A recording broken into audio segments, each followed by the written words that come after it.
How to treat your staff like kings. It's episode 191. You're joining me the day after my birthday. Happy birthday, John.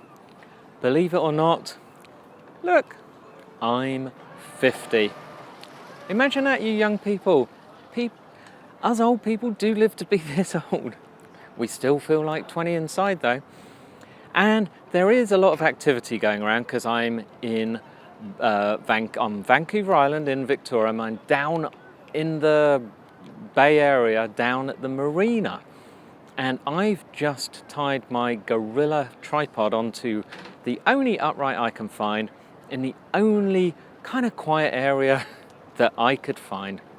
And someone is now mooring a whopping great boat, and I'm pretty sure I'm standing right where they want to moor it. And because I look like I'm recording this, they are hanging back and trying to do it quietly. But believe me, this is a huge boat, like a kind of 50-foot sort of thing. Anyway, that behind me is the Parliament building. British Columbia is lovely. Vancouver Island is even more lovely.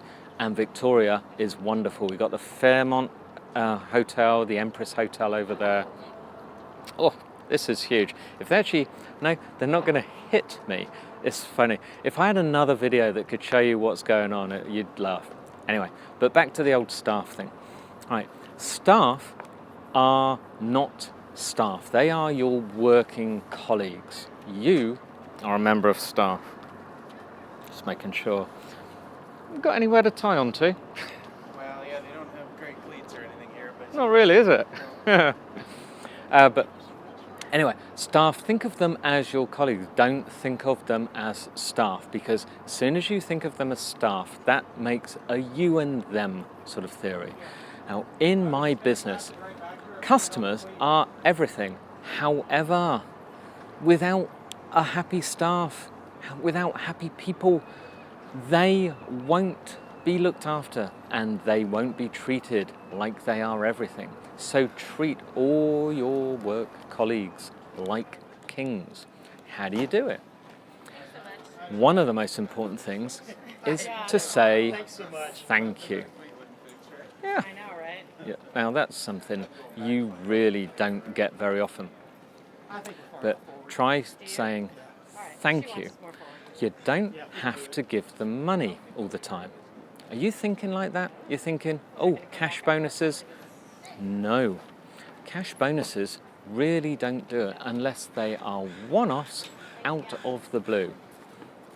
That's one trick I learned early on. When you give a cash bonus, the next time you give one, it has to be more. Otherwise it's, oh, we always get that. What's the big deal? But what I found is a hand on a shoulder, please be appropriate if you have to touch at all, but a hand on a shoulder, something adds a little bit more sincerity, or on an arm. Watch what politicians do. Remember when they want to take the upper hand, when they shake hands, the clever politicians, someone like Bill Clinton used to do, reach out with his other arm and grab it as well to take the upper hand. Just adds that sincerity. And to say thank you. Now don't just say thank you. Say thank you for some specific task, and say it in a way that shows that you actually mean it and you actually know what they did, and you can explain to them why you are thanking, why it was above and beyond. Oh goody, it must be on the hour. Let me think, what's it going to be? It's only 2:00. Should only be a couple of chimes. Was this the best place to pick to do a podcast? Who cares? I like traveling. Staff. Right.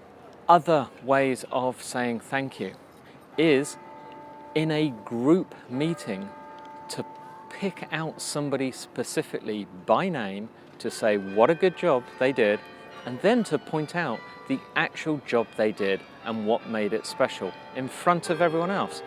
Now, if you're going to do one after another, it doesn't have the same effect. But if you can pick them out, don't embarrass them, just mention it in passing. Another way, tell other people how that person has improved something. That story will get back to them, and they will know that their boss, their manager, whoever you are, appreciates them. Next one, speak to them away from their work thing. Don't call them to meet you, go to where they are. Now don't interrupt their break. They get little breaks. You give them to them, they are breaks. Don't use those. But just when they are away, passing on the stage, on the staircase, not in the washroom, but somewhere away from their normal workplace, just take them aside and say, by the way, I want you to know X, Y, Z. Here's another thing. Now, I'm going to get this wrong because this is either the boss of either L'Oreal or Estee Lauder. I think it was Estee Lauder, and the male, I think it's the husband, when he was about 80 odd or something, he was being taken through a store by one of his executives, a lady, and a team. And when she suddenly realised he wasn't next to her, and when she turned around, he'd stopped, wandered off to one of the makeup counters and gone over to one of the staff and was talking to her, just some young member of staff. And when he'd finished, he came over and she asked him what he was doing. Who was that? And he said, that's Marie. And she said, who's Marie? Marie is one of my fabulous members of staff. So why were you talking to her? And he said, I'm saying thank you. And she again said, like, why? And he said, my love, he said, I have in my entire life, I make it a point to say thank you to 3 members of my staff every single day for my entire life. He said, I suggest you make it a habit of yours too. He said it in such a way that said, or otherwise you'll be fired. Now the lady was, when she was recounting the story, was then the chief executive of the entire company. So I guess she listened to her mentor and learned how to deal with staff. I'm just going to call them staff, by the way, just for the sake of this. But he treated them well and showed them, no matter who they were, how appreciative it is. That's another thing. Do not instruct your managers to do your thanking for you. If you want to say thank you to someone, do it yourself. If you want to say thank you to a manager, thank them. Teach them how to give gratitude and thanks to the people on their team, but teach them that it will not take money. The other thing you can do is give occasional little one-off prizes.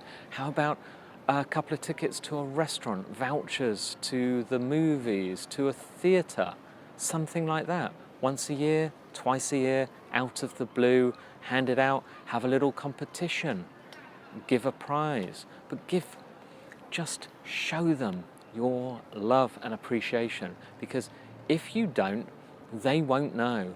Don't assume anything. They are everything. I would like to think I treat everybody who works for me, whether they're employed by me or they're just contracted by me on a one-off basis, I'd like to think I treat them all extremely well. And for that reason, they treat me well and they treat my customers well. And that's why on this lovely August day, I am 5,000 miles away from my company. Now my company is operating as normal. We have a warehouse, we dispatch goods, we buy stuff, we sell stuff, we employ people, we train people.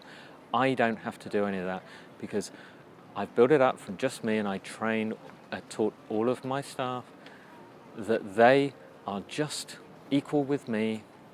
Forget that I'm the boss, and if they do a good job, they'll get on fine. And then I say thank you. That's what happens. Anyway, enough of the lecture. It's Monday, so need for a book for the week.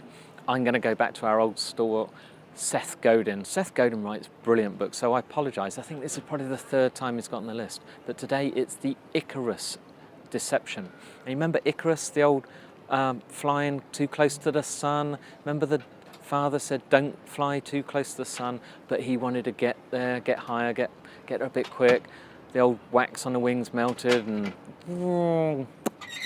into the drink. End of Icarus.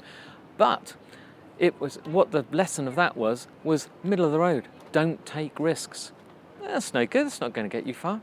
What what Seth points out is that he was also couldn't go too low because then he'd get affected by salt water. So he had to be in happy medium, in the book, happy medium. But maybe you should try some risks. Don't risk everything, but maybe you should try. And that's the thing. So the Icarus deception is where he explains that it's not something to base things on, it is a deception. It's an exceptionally good read and really, really does teach good lessons. The good thing with Seth's books is they're not too deep, they're very easy, and they just settle on one subject per book. Well worth reading. He's written loads of the things. Go get it. Let me know what you think. I'll talk to you tomorrow. By the way, I'll try and find somewhere a bit quieter, but can't guarantee it. Bye-bye.